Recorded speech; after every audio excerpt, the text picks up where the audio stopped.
ప్రభును ప్రియరక్షణ యేసుక్రీస్తు నామములో విశ్వవాణి టీవీ కార్యక్రమాలు వీక్షిస్తున్నటువంటి ప్రియులందరిని బట్టి దేవుని నేను స్తుతిస్తున్నాను. మీ అందరికీ విశ్వవాణి పరిచర్య పక్షంగా నా హృదయపూర్వకమైనటువంటి ధన్యవాదాలు తెలియజేస్తూ ఉన్నాను.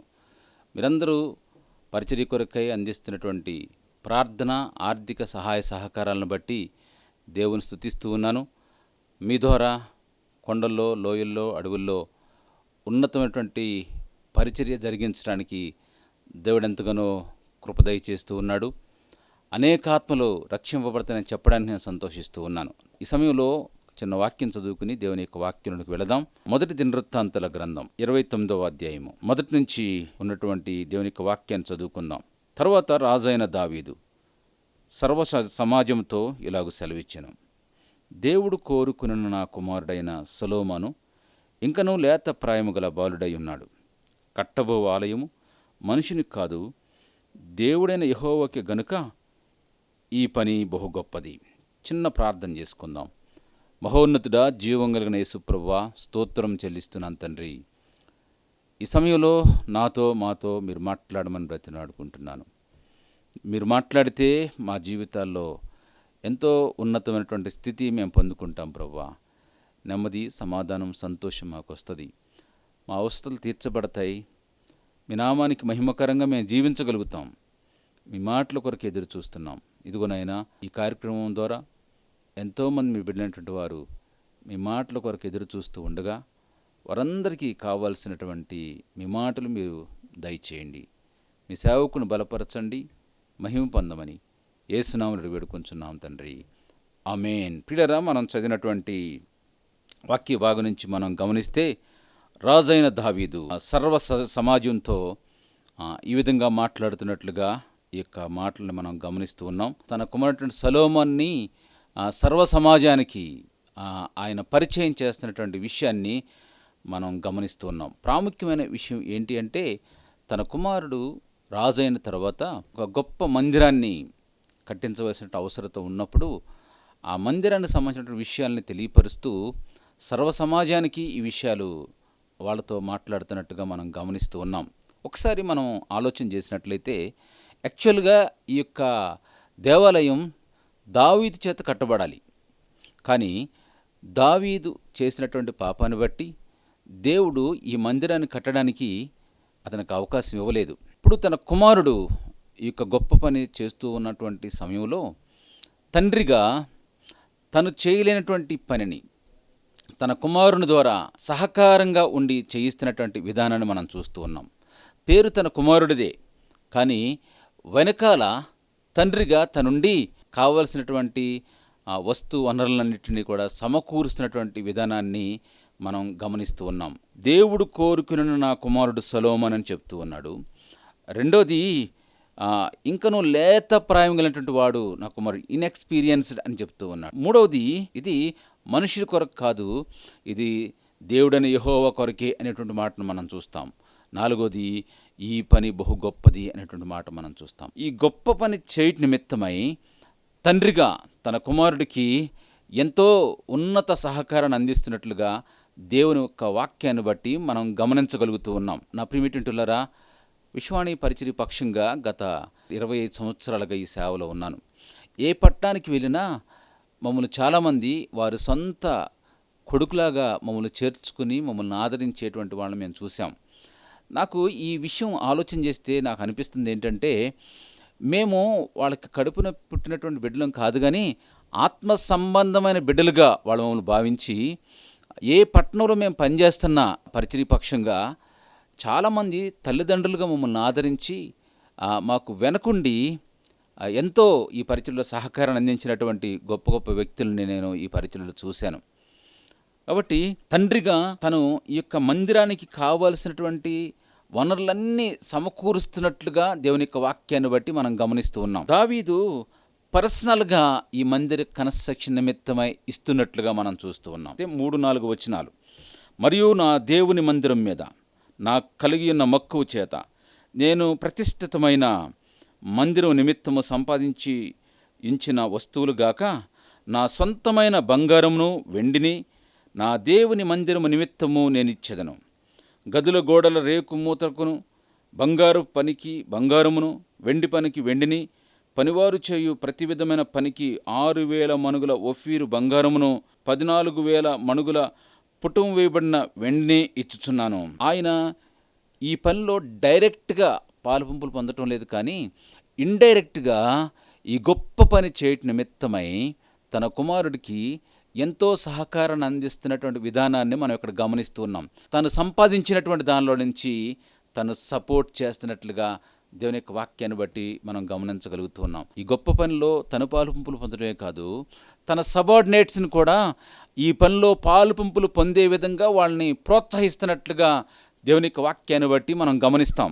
5-6 వచనాలు చూస్తే, ఈ దినమున యెహోవాకు ప్రతిష్ఠితముగా మనపూర్వకంగా ఇచ్చువారు ఎవరైనా మీలో ఉన్నారా? అప్పుడు పితరుల ఇండ్లకు అధిపతులను, ఇజ్రాయేలు గోత్రపు అధిపతులను, సహస్రాధిపతులను, శతాధిపతులను, రాజు పని మీద నియమింపబడిన అధిపతులను కలిసి మనపూర్వకంగా దేవుని మందిరపు పనికి 10,000 మణుగుల బంగారమును, 20,000 మణుగుల వెండిని, 35,000 మణుగుల ఇత్తడిని, 2,00,000 మణుగుల ఇనుమును ఇచ్చిరి. మనం గమనిస్తూ ఉన్నాం, దావీదు తనివ్వటమే కాదు, తన సబార్డినేట్స్, తన దగ్గర పనిచేస్తున్నటువంటి అనేక మందిని ఈ గొప్ప పని కొరకై ప్రోత్సహిస్తున్నట్లుగా దేవుని యొక్క వాక్యాన్ని బట్టి మనం గమనిస్తూ ఉన్నాం. నా ప్రియమైనటువంటివారా, చాలామంది వాళ్ళ యొక్క సహకారాన్ని పరిచర్య కొరకు అందిస్తూ ఉన్నారు. కొంతమంది ప్రార్థనాపూర్వకంగా మా సహకారాన్ని అందిస్తే, కొంతమంది ఆర్థికంగా సహకారాన్ని అందిస్తూ ఉన్నారు. కొంతమంది కొన్ని ప్రేయర్లు స్టార్ట్ చేసి వారు ఈ గొప్ప పనిలో పాలుపంపులు పొందుతూ ఉన్నారు. కొంతమంది వాలంటీర్స్గా ఉండి కొంత మనీని సమకూర్చి సహకారులుగా ఈ పరిచర్యలో పాలుపంపులు పొందుతూ ఉన్నారు. పుత్తూరులో ఉన్నటువంటి పాస్టర్ ప్రవీణ్ చాలా మంచి సన్నిహితుడు, ఆత్మీయుడు. ఒకరోజు నాకు ఆయన నుంచి ఒక ఫోన్ కాల్ వచ్చింది. ఆయన దగ్గర విశ్వాణి ఆపరేటరీ బాక్స్ ఉంది. అది వాళ్ళ అత్తగారు తీసుకుని కలెక్ట్ చేసినటువంటి మనీ.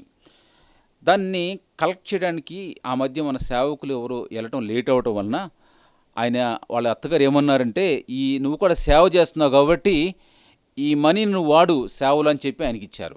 ఆయనకు అనిపించింది, ఇది మిషనరీకి సంబంధించినటువంటి మనీ, ఇది మనం వాడితే మంచిది కాదు అని చెప్పి ఆలోచన చేసి దాని మీద ఒక నెంబర్ ఉంటే ఆ నెంబర్ ద్వారా కనుక్కొని నాకు కాల్ చేశారు. కాల్ చేసి ఈ విషయం చెప్పినప్పుడు నేను మన సేవకులను పంపించి అది కలెక్ట్ చేయబడింది. అక్కడి నుంచి ఆయనతో ఒక సన్నిహిత సంబంధం ఏర్పడింది. దాని తర్వాత ఆయన పుత్తూరులో, నగరి, అలాగే చిత్తూరు ఆయా ప్రాంతాలలో ఒక సహకారిగా ఉంటూ అనేక చోట్ల మీటింగ్స్ పెట్టించి దేవుని యొక్క పని చక్కగా జరగటానికి ఎంతో ప్రోత్సహించారు. నా ప్రియమైనటువంటివారా, ప్రవీణ్ గారి కుటుంబం ఇవ్వటమే కాదు, ఇచ్చేటువంటి వాళ్ళు ఎవరో ఆయనకి తెలుసు.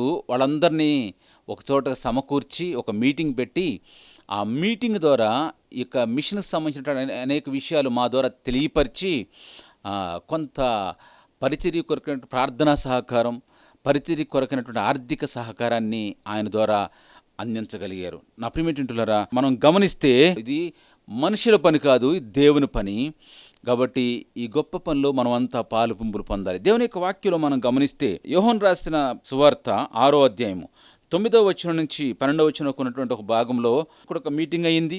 యేసు ప్రభు ఆ మీటింగ్ అయిపోయిన తర్వాత అక్కడ ఉన్నటువంటి వారికి భోజనం పెట్టమని శిష్యులు చెప్తారు. వాళ్ళ దగ్గర భోజనం ఏమీ లేదు. ఆ సమయంలో అక్కడ ఉన్నటువంటి ఒక చిన్నవాని దగ్గర 5 యవల రొట్టెలు 2 చిన్న చేపలు ఉన్నట్టుగా కనుగొంటారు. ఆ చిన్నవాడు తనకున్నటువంటి ఆ చిన్న టిఫిన్ తీసుకొచ్చి యేసయ్య పని నిమిత్తమై తను పెట్టినప్పుడు అది 5,000కు పైగా అది ఆహారాన్ని దాని ద్వారా ఇచ్చినట్లుగా దేవుని యొక్క వాక్యాన్ని బట్టి మనం గమనించగలుగుతూ ఉన్నాం. మనం ఇచ్చేది కొద్దిగా అవ్వచ్చు దేవుని పరిచర్య కొరకై, అది అనేక మందికి ఆశీర్వాదకరంగా మార్చబడుతుంది. నీ సహకారం, ఆ రూపాయి, నువ్వు ఇచ్చేటువంటి ఆ సమయం పరిచర్య కొరకై, నువ్వు చూపేటువంటి ఆ యొక్క ఇనిషియేటివ్, అది అనేక మంది రక్షణకు కారణమవుతుందన్న సంగతిని మనం ఏమాత్రం విడిచిపెట్టకూడదు. ఆ చిన్న వ్యక్తి చేసినటువంటి సహకారాన్ని బట్టి ఆ రోజు అక్కడ ఉన్నటువంటి 5,000కు పైగా ఆహారాన్ని సమృద్ధిగా వాళ్ళు భుజించినట్లుగా మనం చూస్తూ ఉన్నాం. అలాగే 2 రాజుల గ్రంథం 5వ అధ్యాయము 2-3 వచనాలు, సిరియన్లు గుంపులు గుంపులుగా బయలుదేరి ఇజ్రాయేల్ దేశం మీదకు పోయి ఉండేది. వరచటి నుండి ఒక చిన్నదాన్ని చెరగొని తేగా అది నయమాను భార్యకు పరిచారం చేయుచుండెను. అది షోమ్రోలో ఉన్న ప్రవక్త దగ్గర నా ఏలినవాడు ఉండవలనని నేనెంతో కోరుచున్నాను. అతడు నా ఏలినవానికి కలిగిన కుష్టు రోగమును బాగు చేయనని తన యజమానురాలుతో అనెను. సిరియా రాజు దగ్గర సైన్యాధిపతిగా ఉన్నటువంటి నయమాను కొరకై మనం ఆలోచన చేస్తూ ఉన్నాం. ఇజ్రాయేల్ నుంచి ఒక చిన్నది తీసుకుని రాబడింది.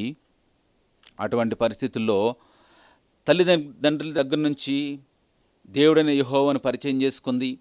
దేవుణ్ణి కలిగి ఉన్నటువంటి బిడ్డగా ఉంది. ఇప్పుడు ఒక బానిసగా ఒక ఇంటికి తీసుకుని రాబడింది. పనిచేసేటువంటి వ్యక్తిగా ఆ యొక్క నయమాన్ ఇంట్లో ఉంది. ఆ ఇంట్లో ఉన్నటువంటి ఈ చిన్నది తన యొక్క యజమానుడి యొక్క లోపాన్ని గమనిస్తూ ఉంది. తనకున్నటువంటి ఆ రోగం, ఆ భయంకరమైనటువంటి కుష్టుని గమనిస్తూ ఉంది. గమనించిన తాను తన దగ్గర ఉన్నటువంటి ఆ గొప్ప దేవుణ్ణి పరిచయం చేయకుండా ఉండలేకపోయింది. తన యొక్క సహకారాన్ని ఆ ఇంటికి అందిస్తున్నట్లుగా దేవుని యొక్క వాక్యాన్ని బట్టి మనం గమనిస్తూ ఉన్నాం. అమంటుంది, షోమ్రోన్లో ఉన్నటువంటి ప్రవక్త దగ్గర నా ఏలినవాడు ఉండవలనని నేనెంతో కోరుచున్నాను. ఒక విధంగా చెప్పాలంటే తను చాలా ధైర్యం వహించి ఆ యొక్క విషయాన్ని తన యజమానురాలతో చెప్తున్నట్లుగా మనం గమనిస్తూ ఉన్నాం. ఆ బానిసగా ఉంది. ఇలాంటి మాటలు చెప్తే ఎవరు ఒప్పుకోరు. యజమానులు కొన్నిసార్లు కొట్టి చంపే పరిస్థితి ఉంటుంది. కానీ అటువంటి పరిస్థితులు కూడా ధైర్యం చేసి తను తెలుసుకున్నటువంటి ఆ గొప్ప దేవుణ్ణి ఆ ఇంటికి పరిచయం చేస్తున్నటువంటి వ్యక్తిగా ఉంది. తన యజమానునుకుంటున్న బాధను తొలగించేటువంటి విధానంలో తను ఎంతో త్యాగపూరితంగా ముందుకు వెళుతున్నటువంటి చిన్నదిగా ఆ యొక్క వాక్యాన్ని బట్టి మనం గమనించగలుగుతాం. దేవుణ్ణి ఆ ఇంటికి పరిచయం చేసింది. దాని ద్వారా ఆ యజమానుడు ఆమె చెప్పినట్టుగా ప్రవక్త దగ్గరికి వెళ్ళాడు. ప్రవక్త చెప్పినటువంటి మాట విన్నాడు. ఒక గొప్ప స్వస్థత తన జీవితంలో పొందుకున్నాడు. నా ప్రియమైనటువంటివారా, మనం చేసేటువంటి ఆ చిన్న సహాయం, మనమిచ్చే మన యొక్క సమయం, దాని ద్వారా ఎన్నో గ్రామాలలో సువార్త ప్రకటించబడింది. నా ప్రియమైనటువంటివారా, ఇంకా ఎన్నో గ్రామాలకు సువార్త అవసరం, సహకారులు అవసరం. దేవుడు నిన్ను కోరుకుంటా ఉన్నాడు. నువ్వు దేవుని తెలుసుకున్నావు. తెలుసుకున్నటువంటి నీవు దేవుని వైపు చూడగలవా? ఇక్కడ దావీదు డైరెక్ట్గా వెళ్ళి కట్టే అవకాశం లేదు. కానీ ఆ అవకాశం ఒకవేళ నీకుంటే నువ్వు వెళ్ళి చెయ్యి. కొన్నిసార్లు దావీదుకి ఏ విధంగా అయితే అవకాశం లేదో మనకు కూడా కొన్నిసార్లు ఒక ఆటంకం, మన ఉద్యోగం మనకు ఆటంకం కావచ్చు, లేకపోతే మన కుటుంబం మనకు ఆటంకం కావచ్చు, కొన్నిసార్లు వెళ్ళలేని పరిస్థితులు కావచ్చు. ఆ కొండల్లో, లోయల్లో, అడవుల్లో మనం ఉండలేకపోవచ్చు. కానీ వెళ్ళేటువంటి వారు ఉన్నారు. వాళ్ళు లేత ప్రాయం కలిగినటువంటి వాళ్ళు. వాళ్ళకి మనం వెనకాల నుండి సపోర్ట్ ఇస్తే, సహకారం ఇస్తే వాళ్ళు వెళ్ళగలుగుతారు. అది దేవుని యొక్క పని, ఆత్మల రక్షణ కలిగించేటువంటి పని, కొంతమంది జీవితాలు బాగుపరిచేటువంటి పని. మనం గనుక వాళ్ళకి సహకారాన్ని అందించగలిగితే ఆ గొప్ప పనిలో నీవు కూడా పాలుపంపులు పొందినట్టే. దావీదు తన కుమారుడికి వెనకాల నుండి సపోర్ట్ చేశాడు. ఆ గొప్ప కార్యం చేసేటువంటి విషయంలో ఎంతో సహకారంగా ఉన్నట్లుగా దేవుని యొక్క వాక్యాన్ని బట్టి మనం గమనిస్తూ ఉన్నాం. ఆ మాటలు నేను ముగిస్తూ ఉన్నాను. ఒకసారి మనం ఆలోచన చేద్దాం. ఈ గొప్ప పనిలో, సువార్త అందించేటువంటి పనిలో మన పాలు భాగస్థం ఏంటి? మనం వెళ్ళగలమా? లేకపోతే వెళ్ళేటువంటి వాళ్ళని పంపించగలమా? పంపించగలిగితే ఇలాంటి మిషన్స్ ద్వారా పంపించే అవకాశాన్ని దేవుడు మీకు ఇస్తాడు. ఒకసారి దేవుని యొక్క సేవకులను కలుసుకుందాం, మాట్లాడదాం, విషయాలు తెలుసుకుందాం. మనం కూడా ఆయా ప్రాంతాల్లో పరిచర్య చేస్తున్నటువంటి సేవకులను ప్రోత్సహిద్దాం. మనమన్నా వెళ్ళాలి, వెళ్ళేటువంటి వాళ్ళని పంపించేటువంటి విధానంలో నిలవబడాలి. కొన్ని ప్రేయర్ సెల్స్ స్టార్ట్ చేసే విధానంలో మనం పూనుకుందాం. లేదా ఈ సహకారాన్ని ప్రోగు చేసే విషయంలో మనకున్నటువంటి సమయాన్ని, ధనాన్ని వెచ్చిస్తే దేవుడు మన యొక్క పనిని గొప్ప పనిగా చూడటానికి ఇష్టపడుతూ ఉన్నాడు. కాబట్టి ఈరోజే ఒక నిర్ణయాన్ని తీసుకొని దేవుని పనిలో మనం కూడా పాలుపంపులు పొందాం. దేవుడి మాటలు దీవించునుగాక. చిన్న ప్రార్థన చేసుకుందాం. మహోన్నతుడా, స్తోత్రం చెల్లిస్తున్నాను తండ్రి. నాయన, దావీదు భక్తుడు మందిరాన్ని కట్టాలని ఎంతగానో ఆశపడ్డాడు. దేవా, తన ఇంట్లో దేవుని యొక్క మందసం ఉండాలని ఆశపడ్డాడు. కానీ అవకాశం లేని పరిస్థితుల్లో ఆ అవకాశం తన కుమారుడికి వచ్చినప్పుడు తను చేయలేనటువంటి ఆ పని తన కుమారుడి ద్వారా చేయించడం కొరకై ఒక సహకారిగా ఉండి తన కుమారుడిని ప్రోత్సహించిన విధానాన్ని బట్టి మీ యొక్క వాక్యంలో మేము చూస్తున్నాం ప్రభువా. నాయన కొన్నిసార్లు మేము వెళ్ళలేం, కానీ వెళ్ళేటువంటి వారిని, ఆ పనిలో పాలుపంపులు పొందేటువంటి వారిని, వెనకుండి మా యొక్క సహకారాన్ని అందించేటువంటి విధానంలో మమ్మల్ని మీరు వాడుకొని మన బతిని ఆడుకుంటూ ఉన్నాను. ఈ వాక్యం వింటున్న ప్రతి ఒక్కరిని దీవించండి దేవా. వారికి ఉన్నటువంటి ఆసక్తిని నేను మీరు నా ప్రభువా దీవించమని అడుగుతూ ఉన్నాను. నన్ను మీ పరిచర్యలో అనేక విధాలుగా వారు సహకారాన్ని అందించే విధానంలో వారిని ప్రోత్సహించమని బతిని ఆడుకుంటూ ఉన్నాను దేవా. ఈ వాక్యాన్ని వింటున్నటువంటి వారిలో ఎవరికైనా బాధ, వేదన, దుఃఖంలో ఉంటే, అనారోగ్య పరిస్థితిలో ఉంటే వారికి స్వస్థత, నెమ్మది, సమాధానం కలగచేయమని బతిలాడుకుంటూ ఉన్నాను. మీ హస్తాలకై మమ్మల్ని మేము సమర్పించుకుంటూ ఘనత, మహిమ, ప్రభావాలు మీకే చెల్లిస్తూ యేసు నామములో వేడుకొంచున్నాం తండ్రి. ఆమేన్. ఆమేన్.